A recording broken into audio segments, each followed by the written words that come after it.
Okay, let's dive in. Yeah. We're looking at a moment in history today that, well, on paper, it just doesn't seem possible. Right. We're talking about a battle, a really pivotal one.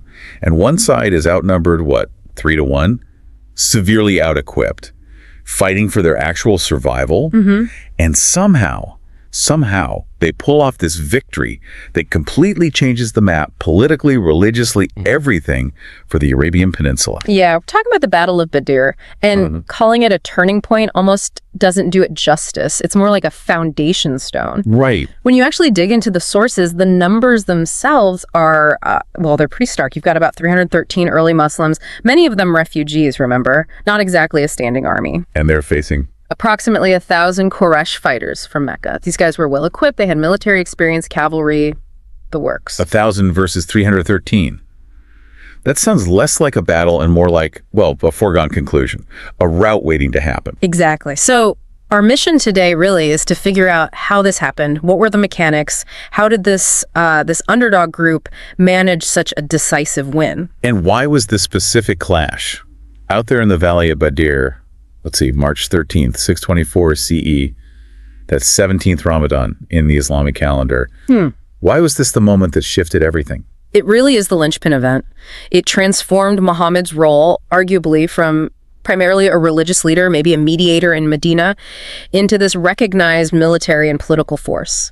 Okay, so before we get to the battle itself, we need the backstory. What led them there? You mentioned it wasn't just a sudden fight. No, definitely not. It was a build-up. Think of it like pressure building up over time. There were really 4 main drivers pushing things towards this confrontation. Let's unpack those. Where do we start? The sources often point to the religious angle first, but it sounds like it was tied up with economics too. Absolutely interconnected.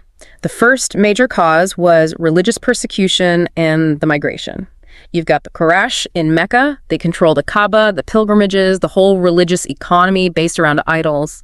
Big business, basically. Huge business. And Muhammad's message, strict monotheism, directly threatened that. If people stop worshiping idols, the whole economic engine of Mecca sputters.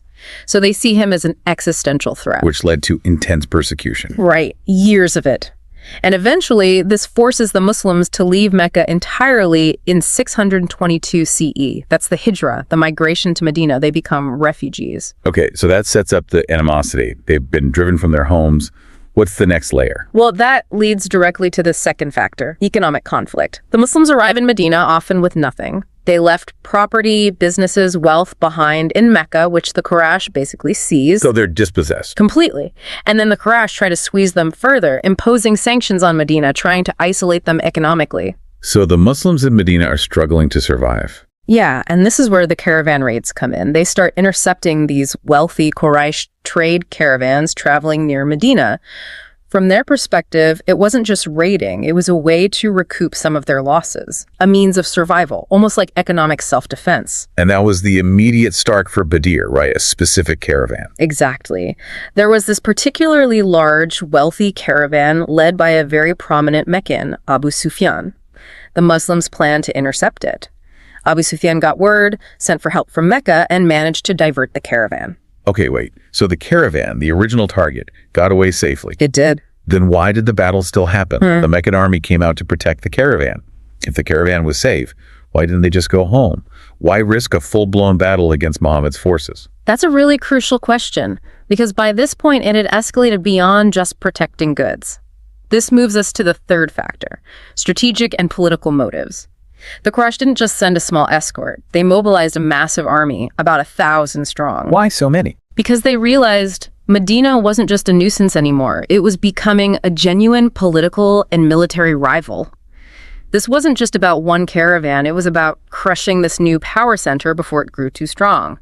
They wanted to make an example, reassert their dominance over the whole region. Ah, okay. So for the Quraysh, it became about eliminating a threat. And for Muhammad, backing down wasn't really an option either, was it? Probably not. If he avoided the fight after the Meccan army had marched out specifically to challenge him, Medina might look weak, vulnerable. It could invite an even bigger attack later on. It was an incredibly high-stakes calculation. So strategy and politics are key. And then there's the fourth element, the internal drive for the Muslims. Right. Religious resolve. You can't discount this. The sources consistently emphasize the deep conviction among those 313 fighters. They believed they were defending their community, their faith, under divine guidance against aggression. They weren't just fighting for survival. They were fighting for their very identity, their core beliefs. Exactly. And that kind of belief, that unity of purpose, can be a powerful force multiplier, something that numbers and weapons alone can't always match. Okay, so the stage is set. Tensions are high. Yeah. Let's get to the battle itself. The logistics you mentioned earlier are just wild. They really are. It highlights the desperation, or maybe the faith, of the Muslim side. Think about it. 313 men, only 2 horses, 70 camels. 70 camels for 313 men. So they're sharing rides, 3 or 4 guys to a camel, taking turns walking. Pretty much, meaning most of them arrived at Badr on foot, likely already tired from the journey through the desert. Compared to the Quraysh. 1,000 men, superior weapons and armor, and crucially, about 100 horses for their cavalry. 100. Cavalry was the shock weapon of the era, right? Against mostly infantry. Standard military thinking says the cavalry charge should have broken them almost immediately. Absolutely. On paper, it's a mismatch. So how did they overcome that? It seems to come down to 2 main things, strategically. Okay, what are they? The first was strategic prowess, specifically regarding the terrain. When the Muslims got to the valley of Badr, Muhammad positioned his forces very deliberately. Oh, so? They secured control of the main water wells in the area before the Quraysh arrived. Water wells. In a desert battle. Okay, that sounds incredibly important. It was huge. You deny water to 1,000 men, and just as importantly, 100 horses, in the heat of the Arabian Peninsula. You're degrading their ability to fight before a single blow is struck. Thirst, exhaustion, frustration. It builds fast. It forces the enemy's hand too, right? They can't just wait around. They need that water. They have to attack, and maybe attack before they're fully ready. Precisely. It immediately put the Quraysh at a disadvantage and likely pressured their command, led by Abu Jahl, to engage quickly. Okay, controlling the water, that's smart. What was the second factor? The actual battle flow. It didn't start with a mass charge. It followed a traditional Arab custom, individual duels between champions. The sort of heroic single combat to kick things off. Exactly. And this turned out to be psychologically devastating for the Quraysh. Key Muslim figures stepped forward: Ali ibn Abi Talib, the Prophet's cousin; Hamza ibn Abdul Muttalib, his uncle, known as the Lion of Allah; Ubaydah ibn al-Harith. Heavy hitters. Absolutely. And according to the accounts, they quickly defeated their Quraysh counterparts. 3 prominent Meccan leaders were struck down right at the start in front of both armies. Oof. Imagine watching your champions fall, one after another, before the main fight even begins, especially if you're already thirsty and hot. Morale would plummet. It completely undermined Quraysh confidence. So when the general fighting did break out, the Muslims, who were perhaps better positioned defensively and certainly buoyed by the duels, and fired up by that religious conviction we talked about. Right. They managed to withstand the initial Quraysh attack. The sources suggest the Muslim lines held firm, fought with discipline. The Quraysh forces, maybe relying more on individual status or tribal lines, didn't have the same cohesion. So the Muslim line didn't break. It didn't. And eventually they broke the Quraysh lines. Once that happened, with their leaders down and morale shattered, the larger Meccan army seems to have just collapsed. It turned into a rout. A complete turnaround. Okay, so the victory is won. But the consequences, especially the losses for the Quraysh elite, were huge politically, weren't they? Massive. Let's talk about who was actually there. On the Muslim side, you have Prophet Muhammad commanding, with figures like Abu Bakr, Ali, Hamza playing key roles. And on the Quraysh side, we mentioned Abu Sufyan leading the caravan, but he wasn't at the battle itself, right? He got the caravan away. Correct. The main commander on the field for the Quraysh was Abu Jahl. He was arguably Muhammad's most vehement personal opponent in Mecca, a major political figure. And Badr was the end of the line for him. It was. Abu Jahl was killed in the fighting, along with other really significant Meccan leaders like Umayyah ibn Khalaf. Losing these specific men wasn't just losing soldiers, it was like cutting the head off the most hardline anti-Muslim faction in Mecca. Wow. So the casualty numbers really tell a story then. They do. The Muslim losses were incredibly light, considering only 14 martyrs reported. 14 out of 313. Yeah. The Quraysh, on the other hand, around 70 killed, including, as we said, Abu Jahl, Umayyah, key figures from the Meccan elite. 70 killed. But there's more to it, isn't there? The prisoners. This is where it gets really fascinating. This is the aha moment, I think, because alongside the 70 killed, another 70 or so Quraysh fighters were captured, taken prisoner. Okay, 70 prisoners of war. These are the same people who had persecuted them, driven them out of Mecca, seized their property, and just tried to wipe them out. What happens next? Well, standard practice in warfare at the time, especially with such deep-seated enmity, might have been mass execution, vengeance. Makes sense, unfortunately. But that's not what happened, mostly. There was a consultation. Companions like Abu Bakr argued for a different approach, and the decision was made to ransom the majority of the prisoners back to their families in Mecca. Ransom them instead of killing them. Yes. Show clemency and also, frankly, gain much-needed resources for the still struggling community in Medina.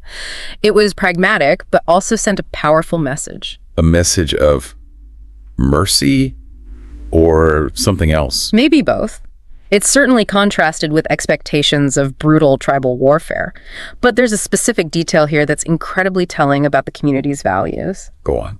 For those prisoners whose families couldn't afford the ransom, some were offered release under a different condition. Which was? If they were literate, they could earn their freedom by teaching 10 Muslim children how to read and write. Get out. Seriously, they weaponized literacy. You could say that. Or maybe they prioritized education even in the immediate aftermath of a life-or-death battle. They turned enemy soldiers into educators for their own community. That's remarkable. It speaks volumes, doesn't it? Yeah. About what they were trying to build. It really does. Now, it's important to note, the sources do mention a couple of prisoners, particularly high-ranking individuals known for extreme hostility, were executed. So it wasn't universal amnesty, but the general policy. Ransom and, incredibly, education. Okay, so let's pull it all together. We've gone from this desperate military situation to a surprising victory to this really interesting, nuanced approach to prisoners of war. Yeah. What did this single battle actually do to Muhammad's standing politically? It was transformative, unequivocally. Before Badr, Muhammad was the leader of a community in Medina, a respected religious figure, a mediator. After Badr, he's seen as a proven political and military leader. How so? The victory itself was interpreted by many, certainly his followers, as a sign of divine favor, tangible proof that God was on their side. This conferred enormous legitimacy and authority. So it wasn't just a military win, it was seen as divine validation. Very much so. And that had immediate political consequences. 4 big ones, really. Okay, what's the first? First, that increased legitimacy solidified loyalty among his existing followers, naturally. But crucially, it started attracting new allies.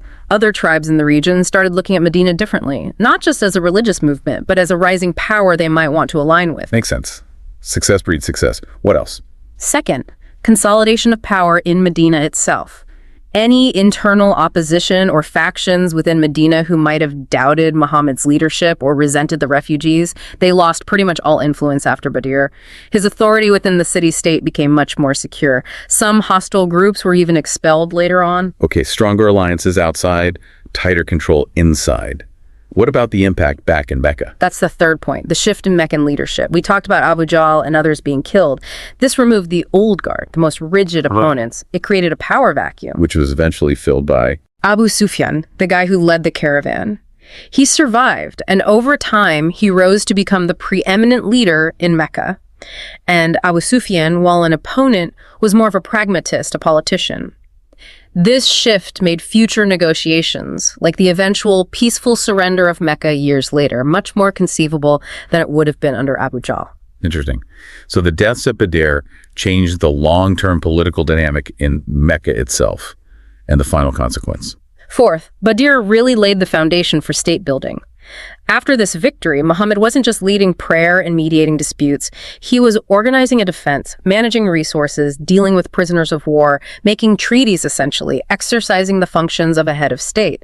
Medina started operating like a nascent Islamic state. So Badr was the catalyst that turned a religious community into a political and military entity on the map of Arabia. Absolutely, that's why it's so foundational. Okay, so to wrap up. Yeah. The Battle of Badr, 313 Muslims, mostly refugees, against 1,000 established Meccan fighters.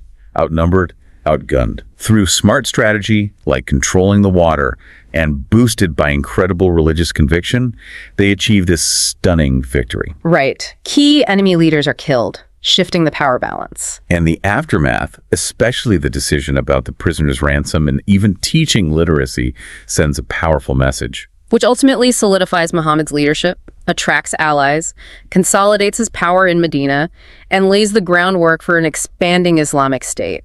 It really is the definition of a turning point. An incredible story. It really is. But maybe one last thing for you, the listener, to sort of chew on after this deep dive. We focused a lot on the military and political strategy, but think about that prisoner decision again. The ransom and the literacy. Yeah. Beyond just being humane or pragmatic, how much was that choice favoring ransom, valuing education enough to trade freedom for it? How much was that a calculated act of political communication? Was it designed to shape the perception of this new community, to contrast it with the old tribal ways, and maybe attract a different kind of follower or ally in the long run? Was that clemency itself a strategic weapon? Something to think about.